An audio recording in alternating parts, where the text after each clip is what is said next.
Okay, I've got quite the clip for you today as Republican Chip Roy had a complete meltdown on the House floor, and Democrat Tom Swayze at one point tells him to his face, "Calm down, man, it's not going to work." But a little context to provide for the clip first, Republicans are angry that Mike Johnson is doing his job.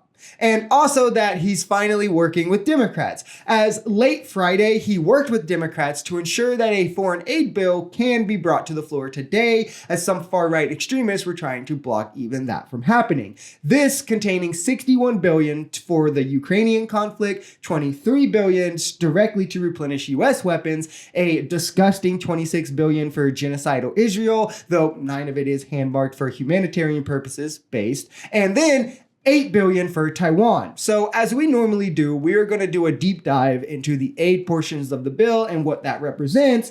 But now that you kind of understand the point of contention, let's watch this meltdown first. President Biden wants a supplemental spending bill focused on national security. It better begin with defending America's national security.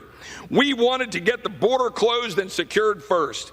Mr. Roy, the histrionics and the hyperbole are not working. You just said so yourself. It's not working. We're about to pass. It's not working. It's not working. The bottom line is, let's say you get everything you want. Let's say Trump gets elected. Let's say that you win the House, you win the Senate. You won't get enough votes in the Senate. You'll still have to negotiate a bipartisan compromise. So I do think they kind of trailed into border speak at the end, but to kind of address what was being said before we jump back into aid, the idea that the only area of national security for our country is our border is an insanely juvenile way to look at the world, and it foregoes the dangers that we see globally. Russia doesn't have to come to our border to threaten us.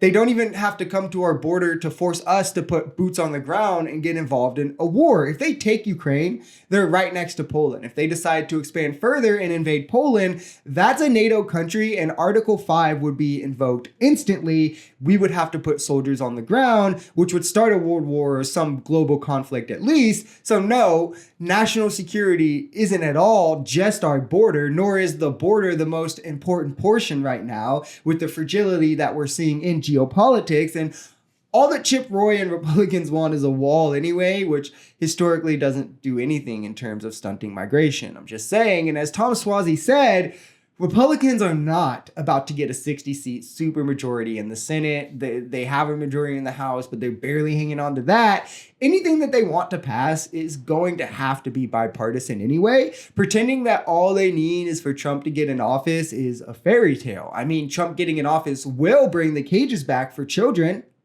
It will bring back the separating of families for sure, but it's not going to stunt migration numbers. And it's not going to bring immigration reform without Democratic votes.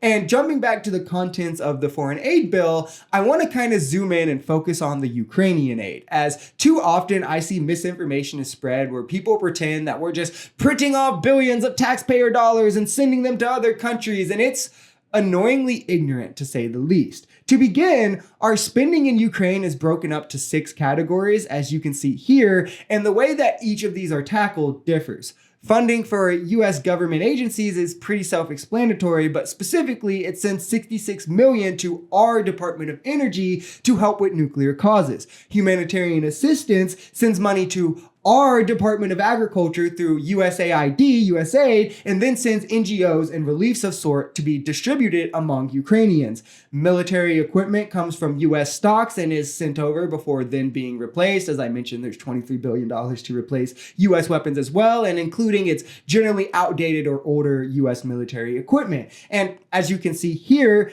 this creates jobs and production lines for US American citizens, again, stimulating our economy, as we can see that there are weapon systems in 31 different states that have opened just to help produce ammo and weapons for this cause. Over 117 production lines since this conflict has started. That is massive amounts of jobs. I think it's 31 states, 71 cities that this aid reaches. It's typically never cash that we're ever sending anywhere. 90% of this aid is staying in America and being used to stimulate our economy in ways that just additionally help Ukraine. Before the product, it's the product of which is being sent to Ukraine, not the money. And this is consistent across the spending bill and with most spending bills. We're not just sending them cash. I'm sorry to tell you, but what Republicans want you to believe, like with most things, has no truth in it. If you enjoyed this video, we're Social Society. We're a commentary channel influenced by politics, society, and the economy. We are pretty left-leaning on this channel, but we're open to our right-wingers as well. The biggest thing here is having conversations that get everyone to the bottom of the truth. If that sounds like something that can interest you, consider smashing that subscribe button, leaving us a like, or even commenting on this video. We even have memberships available as low as $3 if you'd like to support, because the only way we become a society is together.